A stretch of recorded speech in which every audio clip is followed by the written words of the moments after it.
Okay, so now let me proceed on to regional networks. Now, regional networks are basically operated by second tier service providers or internet service providers. So they are like they form an intermediate layer in the internet architecture. So they connect local access networks, which I'm going to look at next in the following video. So they connect those local networks onto global backbone networks that I've covered in the previous video, right? So these regional networks are essential when it comes to aggregating information or aggregating traffic, as well as optimizing routing. Remember the routing process that I've spoken about in routers, as well as switches and modems as well. Go back and watch that video. So they optimize the routing process, as well as ensuring that there is high speed as well as reliable connectivity across cities, provinces, as well as regions. So that's how to explain regional networks. So essentially, they are these networks that connect multiple um, local, can say local as well as or refer them to metropolitan networks within a region, right? So those are regional networks, as well as they consider that we can consider them as to being an intermediate hub between local access networks, as I've said, which are tier 3 ISPs, as well as backbone networks that are tier 1 ISPs, right? So the primary role of these regional networks, to explain why they are essential or they are important, they're there to aggregate traffic from multiple local ISPs or internet service providers. That means that they collect traffic or data coming from multiple local ISPs, which means that by doing so, by collecting that data from multiple local ISPs, that reduces the complexity of routing traffic directly from each local ISP to the backbone networks. And another role or critical role that these regional networks would play in the network architecture is basically connecting access networks to backbone networks. What that means is that they're like a bridge, or they act as a bridge for all the traffic that's traveling between local users as well to local users and global destinations. Those are backbone networks or the internet backbone, right? So that ensures routing efficiency to backbone networks as well as other regional networks as well. And now the third critical role that these regional networks play in the network architecture is that they enhance network performance. How do they do that?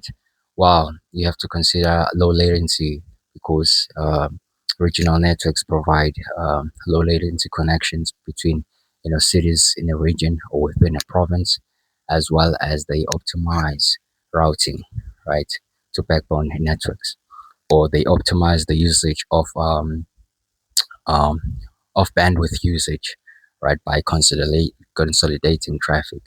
Remember that they collect data from those local ISPs, and then they consolidate the traffic in and data aggregation nodes, right? So that would be the number of various roles that these regional networks would play in the network architecture. When it comes to the geographical scope of these um, regional networks, while um, they typically cover multiple cities within a province. It could be metropolitan areas as well as surrounding towns, and also large scale enterprise clusters or large enterprises that use or operate these regional networks. Now, an example would be, I'm in South Africa. An example would be, consider a regional network in South Africa. You have cities like Johannesburg, Pretoria, Cape Town as well, and surrounding towns like Boksburg, Brakpan, Campton Park, Randburg, you name it. So a regional network in South Africa would may connect Joburg, Pretoria, as well as the surrounding town before it connects or links to the national backbone, right? So I've said that the regional networks are basically tier 2 ISPs, or they're operated by tier 2 ISPs, internet service providers. So they're managed by these tier 2 um, ISPs, right? The infrastructure of these regional networks is mainly owned and operated by them, which means, and remember that I've said that they have to purchase on the video of internet service providers. I said that they have to purchase bandwidth from tier one ISPs, right?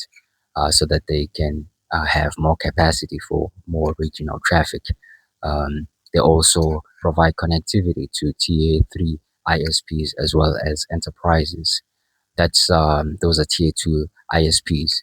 And when it comes to the responsibility of these tier two providers, or especially surrounding regional networks, they have to maintain things like fiber links or fiber optic cables, as well as high capacity routers, right? And they have to pair as well with other tier two networks in order to exchange regional traffic, as well as ensuring redundancy. Remember the redundancy, as well as reliability in regional connectivity. So those would be the responsibility of tier two providers or the operators of these regional networks. Uh, as I proceed to the the importance, or the key components of these regional networks, they're made up of several things, and they depend on several structures like fiber optic cables or fiber optic links or high speed links. Those links are there to connect cities and towns with high bandwidth. Like that bandwidth would range between the hundreds of Mbps to several Gbps, right? Those are gigabits per second, right? So that would enable fast, intercity data transfer. They're also made up of, high speed or high capacity routers. Those high capacity routers, they direct regional traffic efficiently, as well as, they perform that routing process that I've referred to in the past. They perform using protocols such as the border gateway protocol or the BGP protocol, as well as other routing protocols such as OSPF protocol or Open Shortest Path First protocol, right? So they use this number of routing mechanisms or protocols in order to route regional traffic efficiently onto, backbone networks. They also have data aggregation nodes. Those data aggregation nodes, which means that they collect as well as consolidate traffic in these in these nodes to onto backbone networks that would ensure efficient routing across the network onto backbone networks. Now they also have what you call redundant paths or redundant path, which would ensure reliability. Reliability is an important feature when it comes to the internet, because it ensures that there are alternative routes in case of cable failures or cable cuts, whatever failure may occur, right? So that there's minimal downtime, right? So they are made up of these fiber optic cables or fiber optic links, as well as high capacity routers, redundant paths, as well as data aggregation nodes. Now, to highlight the importance of, or the significance of regional networks, you have to consider things like efficiency. Now, that efficiency would rise from the fact that they reduce load from backbone networks by, handling regional traffic themselves. So the regional networks can actually handle regional traffic themselves when possible, right? That would um, reduce the load on backbone networks.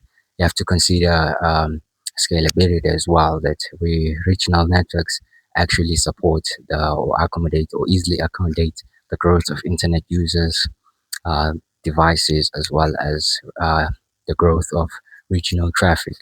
And is also cost effective, which would mean that, local ISPs as well as enterprises are able to connect via regional networks or through regional networks, or connect to the internet without having to, lease expensive backbone infrastructure.